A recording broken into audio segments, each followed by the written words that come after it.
Tignan niyo po ang record ng ating mga kandidato. Wala sa kanila ang may bahid ng dugo dahil sa tukhang. Wala sa kanilang kasabwat sa pagbulsa ng sako-sakong pera, pinagsamantalaan ang krisis ng pandemya, pinabayaan ang ating mga kababayan na magkasakit at mamatay.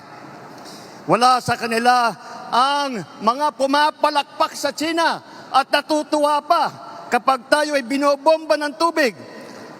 Tinatamaan ang ating mga Coast Guard, hinaharang ang ating mga mangingisda, ninanakaw ang kanilang huli.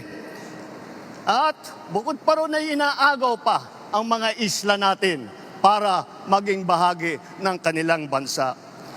Wala po sa kanila ang tilang sakristan ng isang bulaang propeta na nasasakdal dahil sa pagyurak sa ating kabataan at sa ating kababaihan.